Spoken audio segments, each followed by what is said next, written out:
Assalamualaikum warahmatullahi wabarakatuh. Perkenalkan, nama saya Dedi Aditya Ramadhani, NIM 2023 1102 dari kelas Sistem Kontrol Adaptif B.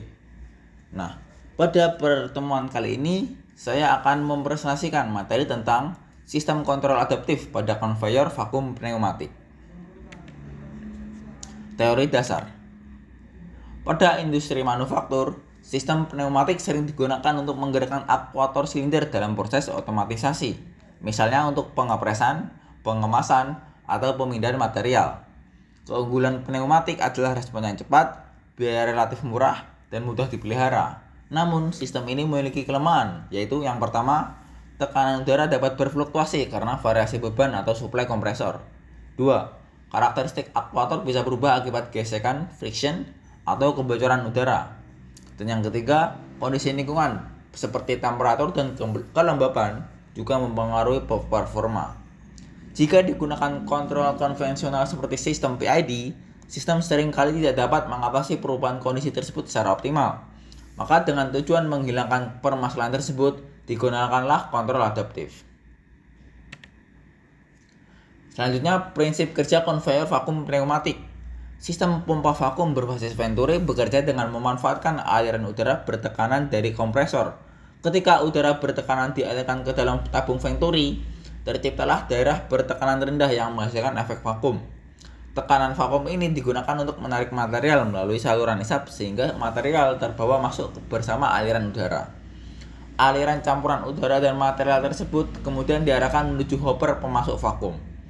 Di dalam hopper terdapat filter yang berfungsi untuk memisahkan antara material dari udara yang masuk. Material akan tertahan di dalam hopper, sedangkan udara bersih dikeluarkan. Setelah hopper terisi material, sistem berhenti. Pada saat yang sama, katup keluaran hopper terbuka sehingga material jatuh ke dalam pembuluh penerima atau tangki penyimpanan. Ketika hopper telah kosong, katup keluaran akan menutup kembali dan sistem kontrol mengaktifkan lagi generator vakum. Proses penyedotan material pun dimulai kembali. Dengan demikian, terjadi siklus berulang yang terdiri dari tahap penyedotan, pemisahan, pengosongan hopper, lalu kembali lagi ke tahap penyedotan. Waktu isap dan waktu pengosongan biasanya diatur oleh sistem kontrol agar proses berjalan stabil, material tidak menumpuk, serta aliran menuju mesin penerima tetap lancar.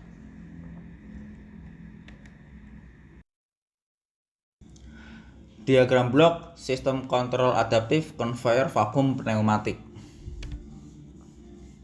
Berikut adalah diagram blok sistem konveyor vakum pneumatik yang secara kasar terbagi menjadi dua bagian, yaitu bagian atas yang merupakan bagian sistem kontrol dengan plan berupa konveyor vakum pneumatik dan bagian bawah yang merupakan mekanisme adaptasi yang dapat digunakan untuk mengubah parameter dari controller di atasnya. Pada bagian set point, misalnya kita dapat menentukan kekuatan hisap dari si vakum pneumatik ini karena pastinya setiap benda dengan ukuran dan berat yang berbeda memiliki keperluan hisap yang berbeda juga. Set point ini akan masuk ke adjustable controller yang dapat mengubah parameter controllernya secara otomatis.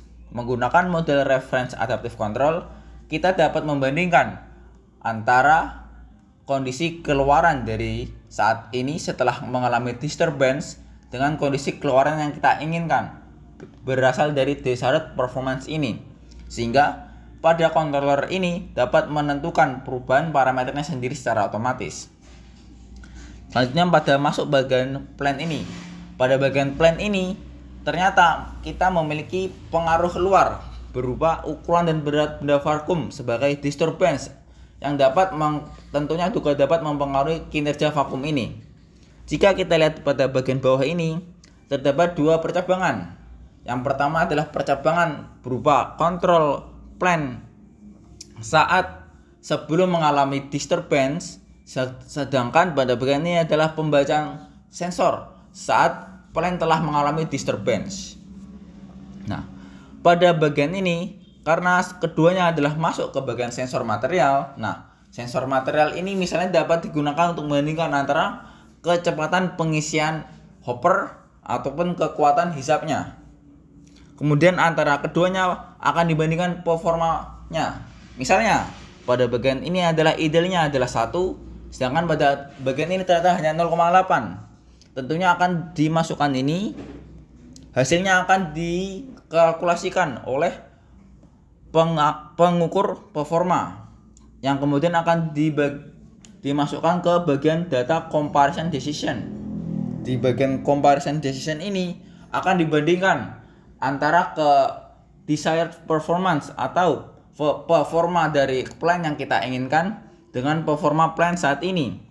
Nah, bergantung antara besarnya perbedaannya ini, maka akan diberikan adaptasi mekanisme di sini. Karena di bagian ini adalah bagian nyatanya yang kurang dibandingkan idealnya, maka pada bagian ini akan dinaikkan sehingga sistem kontrol yang atau sinyal kontrol yang masuk ke plan ini akan semakin besar juga.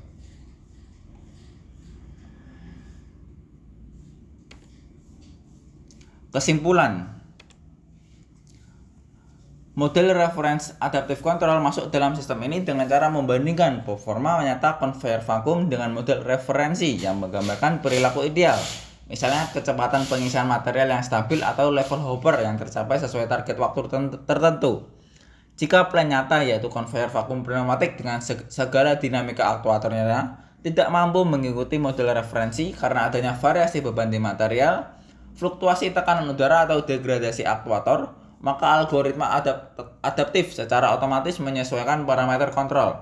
Dengan cara ini, sistem tetap mampu menjaga kesesuaian respon plan terhadap model ideal meskipun kondisi operasionalnya berubah-ubah. Hasil akhirnya, integrasi aktuator conveyor vakum pneumatik dengan MRAC ini akan menghasilkan sistem transportasi material yang lebih andal, presisi, dan efisien. Adaptasi parameter kontrol yang terus-menerus memungkinkan sistem mengatasi ketidakpastian seperti variasi suplai udara atau sifat material, sehingga proses produksi tetap stabil tanpa memerlukan penyesuaian manual yang berulang. Baik, terima kasih. Sekian presentasi dari saya. Wassalamualaikum warahmatullahi wabarakatuh.